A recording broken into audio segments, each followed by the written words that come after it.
He's a heart surgeon. He's a comedian. He is a spokesperson. He's an amazing human being. You may have recently seen him on a Piers Morgan show. The world's watching him, and I am so honored to have him in our studios. Virgin Radio, The Chris Fade Show, the one, the only, the iconic Bassem Youssef. Thank you so much for coming in. Where do we go from here? Like, I mean, you have inflated my ego to be like bigger than this room. I don't know. I mean, I guess I'm done. My ego is fed. I am good for the day. Thank you very much, guys. I appreciate you having me. This is better than therapy. People love me, mommy. Hey, if this was the interview, I'd be happy. I'd say, yallah, he goes. I'm still happy. I'm pleased with it. No, honestly, like, you know, you've always done what you've done, and you've always had a great following, and I'm just so proud. I'm an Arab. Right, yeah, which I didn't know. I just walked downstairs and got you from the car. I know that Chris Fade was sending him his assistant or his butler or whatever, you know, his driver. And I lived here in Dubai for a year and a half. I always come to Dubai. I come to Dubai 3-4 times a year. I drive the car. I listen to it's always Virgin Radio. Chris Fade. You're my favorite, you know. Oh. But I always hear like this like thick Aussie accent, and like Aussie accent or Aussie, how do you call it? Aussie. It sounds like Aussie. Like sounds like Uzi. So, and it sounds like, all right, this like white Australian dude like in my ear, and I never looked him up. I've never looked at your website. I've never seen your picture, and it's like, hi, I'm Chris. It's like, what? Yeah, you're like, what? It's like I'm Arab and Lebanese and from Australia. It's like, what? I've been in the dark all my life, and I feel so stupid now. Not at all, mate. Dude. I'm so glad that we finally got to meet. Thank you for listening over the year and a half that you were here as well. Thank you for doing what you've been doing. Let's talk about it. Let's talk about you. We've got you for a while here, so you're doing a bit of a takeover of the Chris Fade Show. And if anyone wants to take over this show, Bassem Youssef. Wow, what an absolute honor. Let's talk about has much changed since the interview? Like, has life changed dramatically, or is it just pivoted slightly? Well, definitely it gave me a lot of exposure, and the thing is, I mean, I have been through similar situation before, and like 13 years ago when I had this kind of meteoric rise in in Egypt, but it was mostly it was regional and on international level, people who listen to or watch Jon Stewart's show. But this was kind of like no one had been doing this from the Middle East the way that you did it with the show. Let me try to say this: Al Barnamig, yeah. Okay. So I've been to kind of a similar thing 13 years ago, and I'm telling you, like, as much as I appreciate it, but it's scary. This kind of like ups and downs. It's a roller coaster, because after what happened to me with my show and I had to leave, I went through kind of like for a lot of people I went dark, but I wasn't. I was actually working on my stand-up comedy. I was working on my craft, doing stand-up comedy in my second language, and then doing Arabic shows, and I just was doing my thing. So when this happened, I was already doing my show. So when people come to my show now thinking that it's gonna be like kind of a reiteration about the Piers Morgan show, I never even mention it. Yeah, I have my show; it's done. It's like, well, I've been working. You guys just showed late. I've been here the whole time, guys. I've been here the whole time. I've been doing myself. So when I appreciate that, because think about it: is if the Piers Morgan show bump happened 3-4 years ago, and then people come to my show, they'll be very disappointed because I wasn't good, because I was starting something, because I sucked for the 2, 3, 4 years in the beginning doing only in the last year and a half my stand-up comedy improved, because to reinvent yourself again and doing it in a second language in a country that's not yours, for an audience that's not yours. I mean, at 3-4 years, it was terrible, and then it's kind of like it seemed that people came when the time was right. You set yourself a big challenge there. Obviously, how long does it take to become a heart surgeon? Well, 7 years of medical school, 3 years of residency, so 10 years, and then I continued doing it for another 9. Okay, so you went through the 19 years or so. The change, man. How does someone give that up? Did you not? I never liked it. Well, I was going to say. For 19 years, I was held as a hostage. I love that. And by the way, I did all of my USMLE exams and all of my RCS, you know, the Royal College of Surgeons in England. I was qualified. On paper, I was a good doctor, but here's the thing. I was a heart surgeon, but my heart wasn't in it. Wow. You saved- like that? that You you like saved that? lives. You like I that? liked it. But Yeah, you save lives. Save lives, whatever. Wow. Yes, lives are overrated. Can you look at someone? Bassem, Humans are overrated. Okay. you give it up. You now get into comedy. And then also you're now living in LA. Yeah, babe. And as you said, you are learning. I mean, how good was your English 10 years ago? My English was fair, was good. I mean, even before I went to the United States, I appeared on Jon Stewart. I appeared on many shows. Conversation-wise, it's okay. But doing stand-up, but doing it's a different story. It's even difficult for people like who speak English natively. You know, the performance. And so, for example, I would, write a bit, right? Yeah. 5 minutes, 10 minutes, and the bit was okay, was good, but the delivery, the cadence, the rhythm, because each language, each dialect has its own rhythm and delivery and pace. And if you mess up any of these elements, the joke is going to fall flat. And sometimes I'm not as fast on my feet as like Arabic because it's my native language. So it's not just like about the language. It's about the nuances and the references and the beat and the rhythm and when to pause, how to pause in the joke, how to kind of punch, how to throw the punchline. All of these are like elements that you have to learn. Stand-up comedy is a third language. So I was actually learning 2 languages at the same time, and in the beginning I sucked big time, and then I got better, and then so you have some bad nights. That's the thing about live comedy. It's scary. Walking the street. Hold on, you walking the streets. I mean, I just went downstairs now to get a cup of coffee with you. Yeah. It was like a magnet. You're the magnet. Yeah, 3 people showed up. Yeah, there were 3 people wanted to have a picture. Oh my God, 3 people. There were 3 people in the place, and that's where I was 100%, realized. man. So, like, are you okay with it? Is the fame the new, I guess, global fame? Because you sold out some shows in Sydney. Yeah. Right, and you know Sydney's down the other end of the world. That's where I'm from. Yeah. Right, and to see the stadiums and the arenas that you were selling out, I got goosebumps. Like, I thought to myself, this is beautiful. Is this fame, is it okay with you? Well, here's the thing about fame. Fame can be, can go both ways. I would say fame can either poison your life. Yeah. It's toxic. It's toxic. Or you can deal with fame as something that is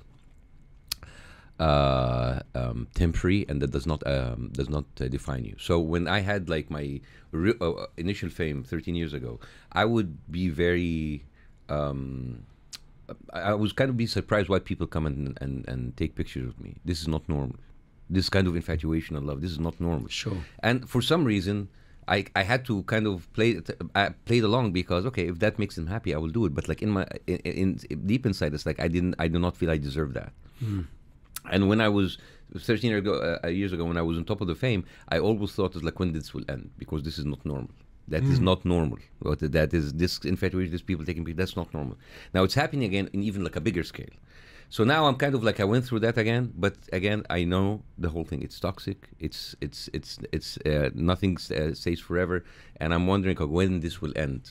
So kind of like I'm waiting for the downfall. I know it's a very pessimistic way to look at things, but it keeps you grounded. Because again, it is not normal, and I a lot of people come. Sometimes I go here in Dubai, and you know, outings with Dubai. So if I'm there for like 3 hours, it's 2.5 hours. I'm taking pictures with people, and you know, the owners of the place, you know, want to kind of like do Dubai style. So they put like bodyguards on the table. I said, guys, no, don't do that. Whoever I'm gonna take pictures with the whole place. I don't care, because whoever is gonna come to take a picture with you, he doesn't see the 150 people ahead of you, ahead of him. He sees this moment, this second. He doesn't see that you're being sending up and down for the past 2 hours. He come to his picture. So, and it is very easy to turn a fan into a hater, because he has all of these hopes and all of these, like, you know, he's just like so excited to see you. And then if it takes 1 second to even like grimace or show like that you're not, it's too much or whatever, to kind of turn him off. And that's not fair. And you think about it. we are very privileged. This is a privilege. When those people want to come and take pictures with you, this is a privilege. This is something that you should appreciate. And if I have to kind of like give up some of my time to take pictures with people, so be it.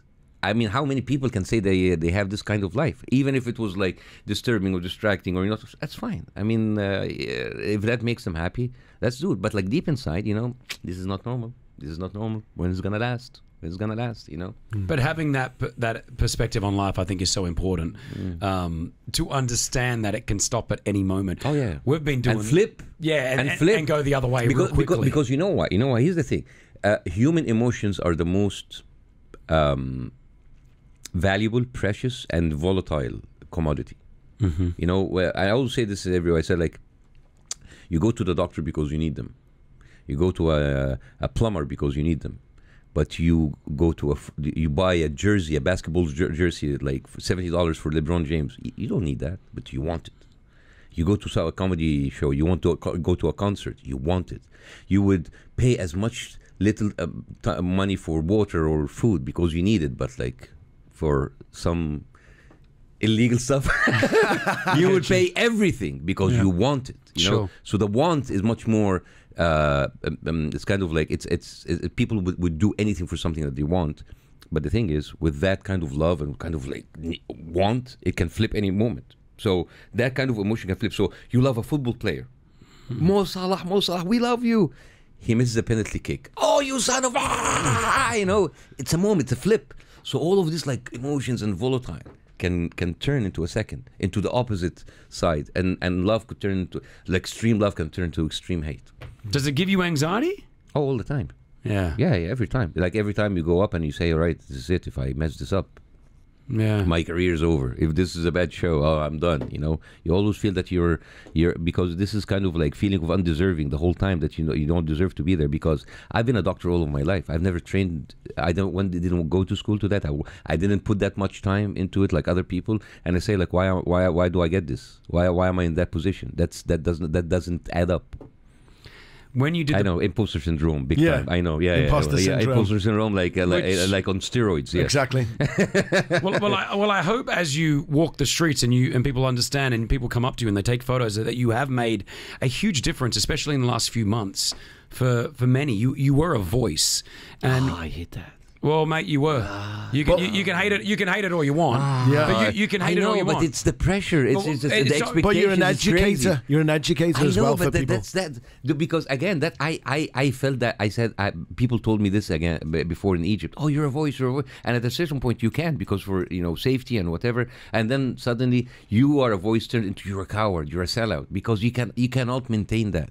You cannot carry the failure of everything, and because at the end of the day, comedians do their job, which is making fun of stuff. Sure. So when people say the failures of people in the media, they go to comedians not because we're better, because we're better at our job. We make fun of stuff. Yeah. But we're not supposed to actually do changes, because you cannot do it. It's bigger than you. Yeah, but when I say you're a voice, I think one word that comes to me, and I think a lot of people who are in this room, for example, now listening, is the authenticity. And I think being authentic is something that's harder to find these days. So when you were on Piers, and whenever you've been doing whatever you do, the authenticity comes through. The realness comes through. And I think that's important. Before you went into that first interview with Piers, and then obviously the second one, how well prepared were you with that first one? Did you go into it like, because obviously you went in with jokes somewhat, which weren't, and when I remember watching that for the first time, I will never sit and watch one video straight. My attention span, a couple of minutes max. I sat and watched that from start to finish.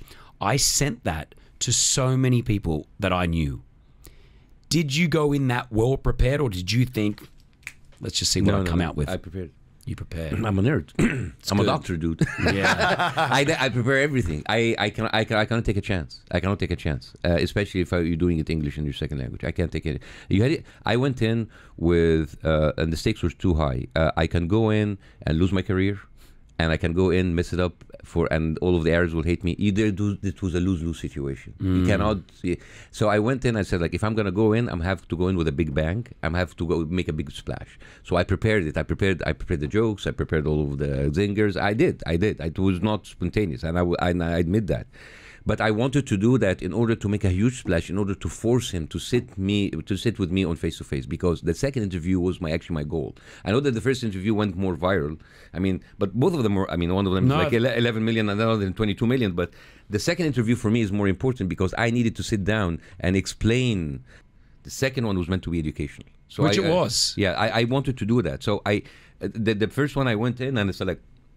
I told him how much time I have. It's like 15, 20 minutes, and it went for 33 minutes. And that's why you see me when the earpiece was falling out. I was like fighting for ages. Like, okay, stop. Because at the end, because you don't see them, you listen to them in your ear, and you're scared to hear the words. All right, thank you, Bassem. And I wanted to kind of nail all of my points before it ends. I needed to do that till the end, until I get the chance to have the sit down face to face. Yeah, I think after everybody watched that, I think we all felt the same with you. If we felt the same as what you were saying, we were like, thank you. That was it. It was just someone was able to articulate what we were trying to get out.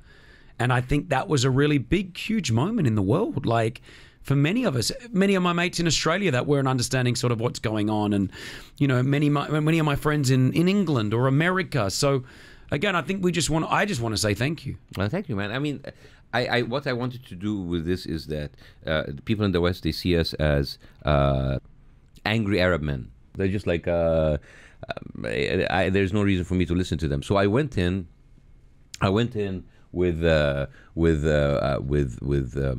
with the idea of I'm gonna flip that, and I'm just gonna make fun of everything, and I'm gonna ridicule this establishment. I'm gonna ridicule everybody, everything that all of your talking points. I'm gonna take it, flip it, magnify it, and then see how you feel about it. So it was a strategy, and again, that show can go either ways. This could have been like a huge flop. Yeah, I'll never know. This is Nala who's on the show with us. Yes, I know, Nala. When I said Nala's like, why is she not on the show? Yeah, so Nala, I'm gonna cry now. That's okay. When things are going wrong in the world, like Nala is originally from Syria.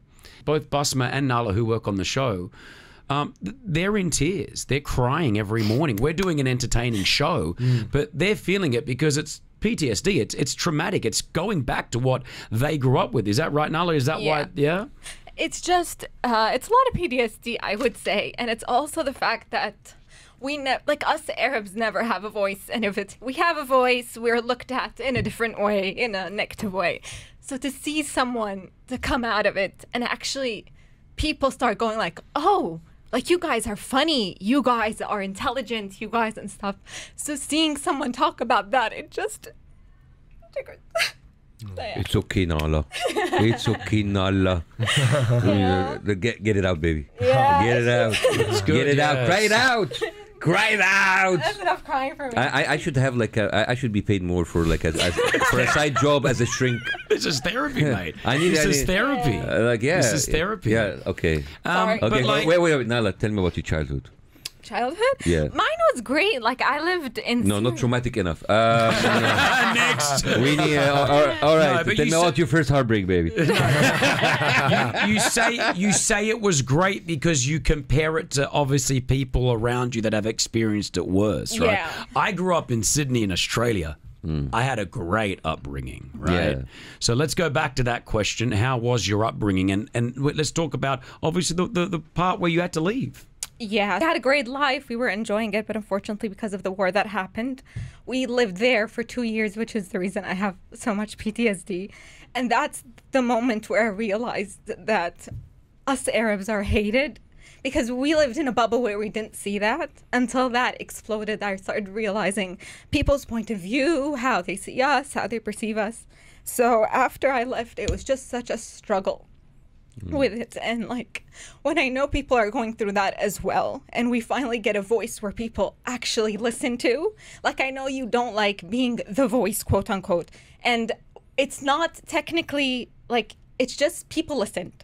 whether it is you, because us Arabs, we joke around about everything that goes on in our life, we just make a joke out of it. So someone who actually listened to that, to me, that was very important.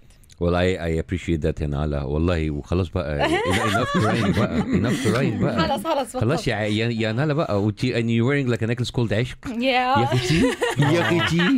أختي عشق يا أختي خلاص بقى okay يلا all right you can pay my payment as your shrink on the way out.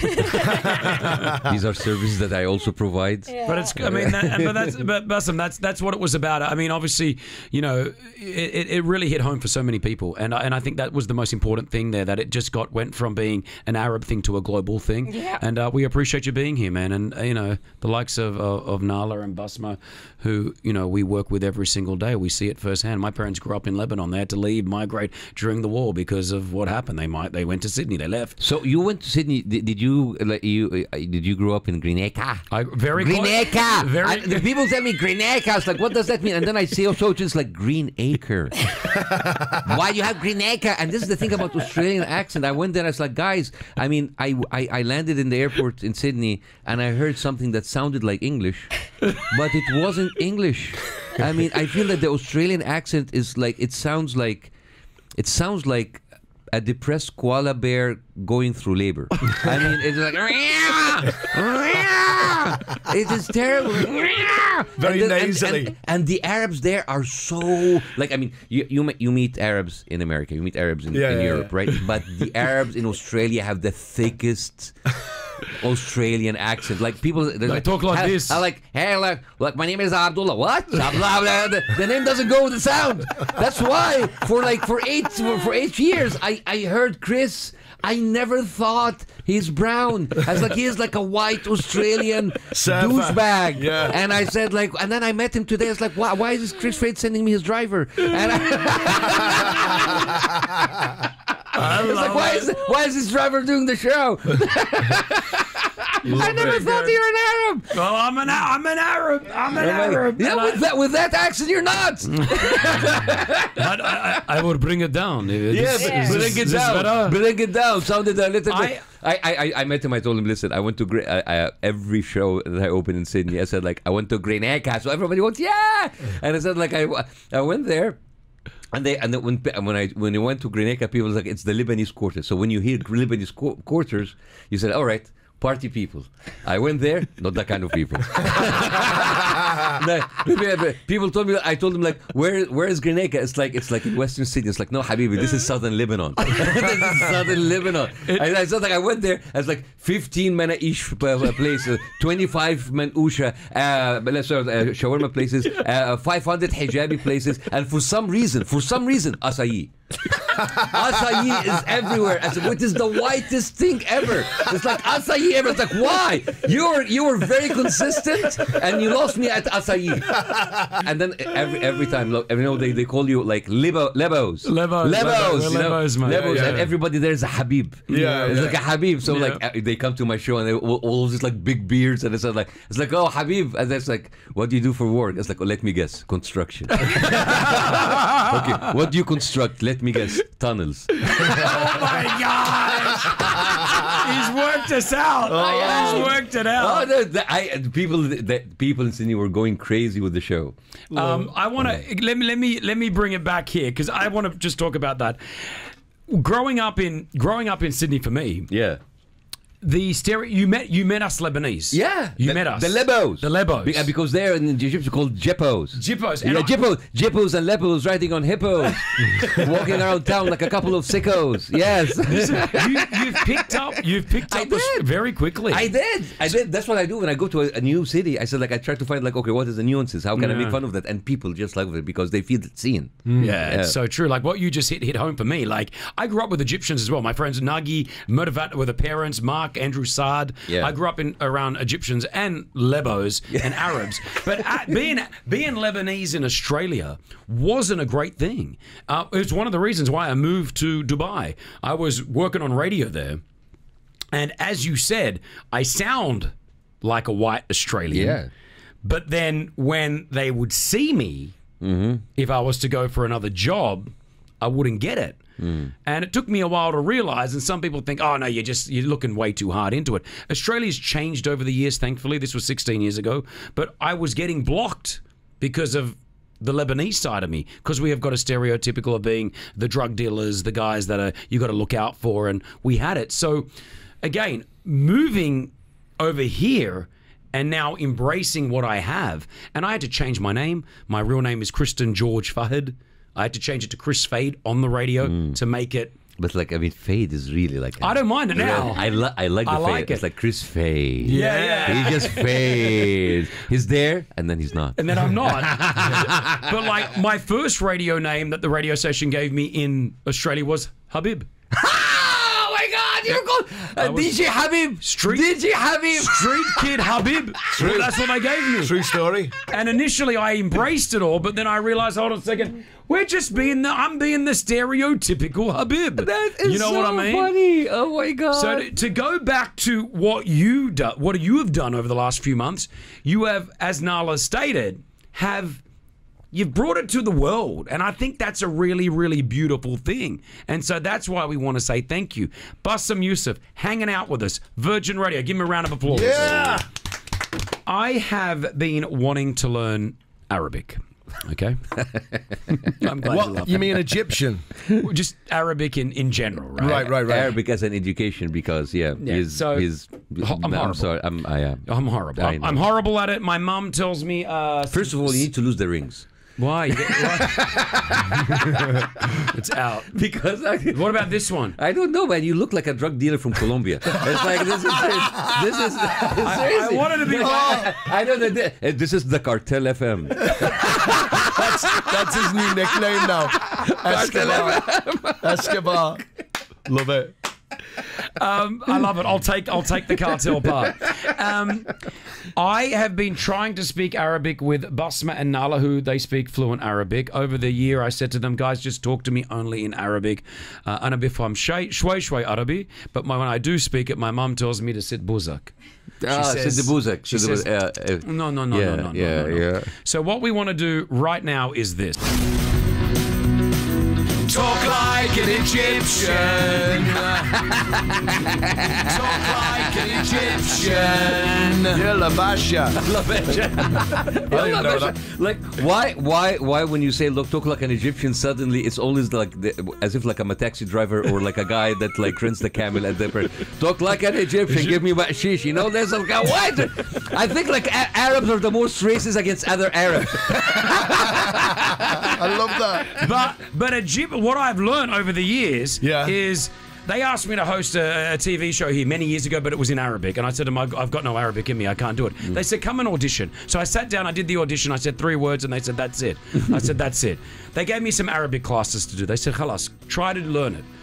About 4 weeks into it, I gave up. Yeah. I said, there's zero chance that I can, what you're saying is be on the TV with my personality speaking another language. I couldn't do it, right? Then I found out there's kifak, kifik, everything's different. Right. And then someone told me Egyptian movies is the way that everybody within the region understands. They all understand that. Yeah, it's kind of like the common white language for entertainment, because for years they've listened to English songs, Arabic, Egyptian songs. They watched Egyptian movies. Yeah. So it's common. So that's why, like, even when you say like, kifak, that's not even Egyptian.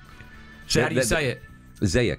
Zayak, that's right. Zayak. So what I want you to do right now is give me some basic Egyptian phrases that I can take on, and I'll take with me for the rest of my life. All right. Bassem, please say something like, get him saying something like Chris is an idiot or something. He wouldn't do that. He wouldn't do that. I wouldn't do that. I'm a doctor. All right. I'm trustworthy. Okay. And I say that so you can trust me, then I would betray that trust. Is that why you stopped? Yes. Okay. All right. Give me a line. You want me to make up the line? Give me something that I'm going to have to repeat. Oh, okay. But make it like I want like Egyptian, you know, like I want to be like when I'm there, they know like, oh, this guy could be from Egypt. Yeah, because you have no clue. Zero. You won't be able to understand, right? And I'm going to try not to make it sound like an Australian. Okay. All right. Here's like a phrase that like أنا مشتاق نفسي. I can't even stand myself. It's like you're so fed up. Like I'm fed up. I'm مشتاق نفسي. مش طايق, which like طايق is like having the energy to or the tolerance to do anything. أنا مش طايق, like I have no patience, I have no tolerance. So أنا مش طايق, أنا مش طايق, and then anything else. أنا مش طايق نفسي, that's myself. أنا مش طايقك, like you. Okay. أنا مش طايق, I got it. أنا مش طايق نفسي. Okay. أنا مش طايق Rossi. Yeah, okay. Yeah. أنا مش طايقه. أنا مش طايقه. أنا مش طايقه. Yes, أنا مش طايقه. أنا مش طايقه. Yeah, بالضبط. Yeah. Do I say Rossi? Yeah. Well, we know it's him. But like I said, like, dude, أنا مش طايق نفسي is actually like, yeah, it's like أنا مش طايق نفسي, like that's so Egyptian. It's like that's. أنا مش طايق نفسي. What's the nafsi? It's like myself. أنا مش طايق نفسي. Yes. Okay, do I do it? Is that approved? Yeah, that's one. أنا مش طايق نفسي. Okay. All right, now just give me one more. Oh, this is Give one. me a context. Give me like, Okay. Yeah, give me something. Like, Now I am happily married, but I Okay. want to help other men who may be trying to find a future wife who are single. Maybe they're Egyptian. How do I impress a woman when I was to first see her? Right? Okay. So I've just, maybe we're at the airport, I see a beautiful girl, or I'm like, I need to start a conversation. You go up to her and like with your side look and say, how you doing? Yes. How you doing? How you do? Like Joe in Friends, how you doing? So That's not the ship's name. It would work. It would work. It's an international language there. It's yeah. international language. No, I mean, like, here's the thing. I mean, I'm not good with the game of like, I don't want to say pick up women, but because it's just like They come onto you basically. Well, look, have you seen his eyes? He doesn't need to have the game. Look at them. No. It's just okay.